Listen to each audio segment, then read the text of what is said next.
हरबंस लाल संधू जी हैं, मान्यवर काशीराम साहब के साथ कई किलोमीटर की पदयात्रा, साइकिल यात्रा साहब ने की है। जैसा कि उन्होंने बताया, एक बड़ा सवाल अभी उठा है अब बातचीत के दौरान कि आज हमारी मीडिया इतनी सरल हो गई है, आम पब्लिक की पहुंच में आ गई है।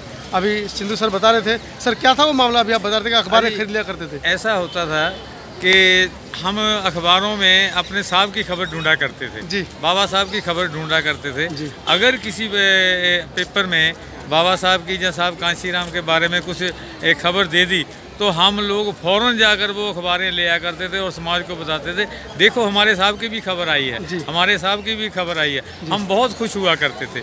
लेकिन आज जो है ये ज़माना बदल गया है।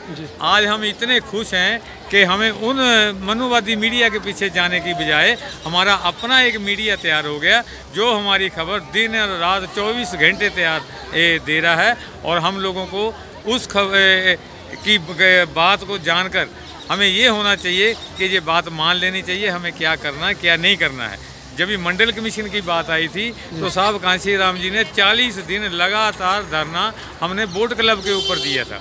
बीपी सिंह जी ने अपने मैनिफेस्टो में लिख लिया था कि मेरी से अगर सरकार बनती है तो मैं आते ही मंडल कमीशन को लागू करूंगा। जी, सरकार बनी लेकिन वो सरकार बनी, उसके बाद में बीपी सिंह ने डिक्लेयर कर दिया मंडल कमीशन लागू। 40 दिन साहब कांशीराम जी ने यहाँ पर बोट क्लब पे एक धरना दिया जिसका एक ही पैगाम था कि मंडल कमीशन लागू करो वरना कुर्सी खाली करो। तो उस समय तकरीबन 7 लाख के करीब लोग पूरी कंट्री से देश में यहाँ पर आए थे। लेकिन दिखाया कितनी मीडिया ने?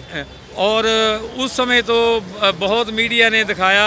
और कुछ लोगों ने क्या हुआ कि जो गांधी जी की समाधि थी उसके ऊपर कुछ लोगों ने हरकत करके वो गांधी जी की समाधि को तोड़ दिया, आंदोलन को खराब करने की कोशिश की। हाँ, गांधी जी के वो समाधि को तोड़ दिया जिसमें वो दरियागंज थाने में पड़ता था एरिया। तो हमारे लोगों को पुलिस वालों ने सड़क पे चलते चलते ही उनको अरेस्ट कर लिया जी, लाठीचार्ज भी हुआ था मुझे जिसमें तकरीबन 22 लोगों के ऊपर केस बनाए। और केस बनने के बाद फिर हम लोग थाने में गए, थाने में जाकर जेल में लोगों से मुलाकात की। साथ में एडवोकेट भूप सिंह एडवोकेट मेहरा जी थे और जयराम सिंह जय जी थे। हम तीनों मिलकर चले और हमने उन लोगों की जमानतें करवाई और भूप सिंह मेहरा जी ने उनका फ्री के जो केस था वो केस लड़ा और उन लोगों को बरी करा। सर, आप कुछ और कहना चाहते थे? मैं और ये कहना चाहता था कि समाज के लिए पहले से अब काम करना बहुत आसान हो गया है।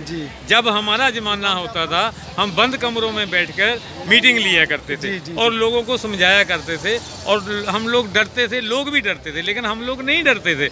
हम उन लोगों का डर दूर करने के लिए ही मीटिंगें किया करते थे। उस समय मनुवाद किया करते थे।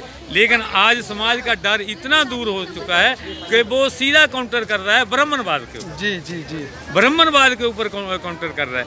लेकिन हमें ये समझना है हमारी जो तकलीफ़ों के मेन कारण एक है कि हमने अपनी वोट का सही इस्तेमाल नहीं किया। कहीं ना कहीं हमें दरख्त ना काटकर जड़ काटनी चाहिए। हाँ, कि हमने अपनी वोट का सही इस्तेमाल नहीं किया।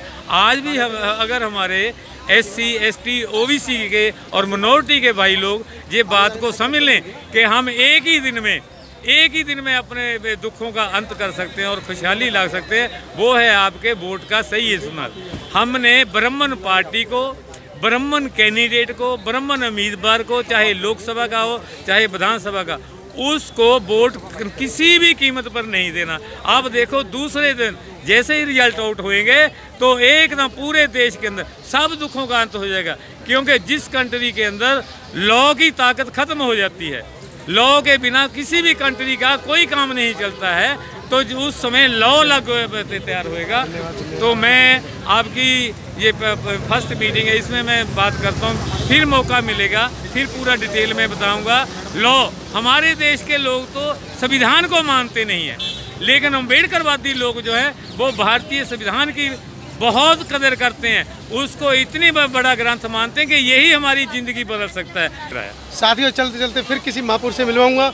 ये हमारे महापुरुष ही हैं, हमारे महापुरुषों के साथ रहे हैं, क्योंकि हमने तो अपने महापुरुषों को शायद देखा नहीं, डॉक्टर अम्बेडकर को हमने देखा नहीं, काशीराम जी को देखा था, लेकिन काशीराम साहब के साथ मान्यवर चले हैं तो कहीं ना कहीं हमारे लिए भी महापुरुष हैं। और चलते चलते फिर किसी महापुरुष साहब को मिलवाऊंगा। चैनल को लाइक शेयर सब्सक्राइब और करें।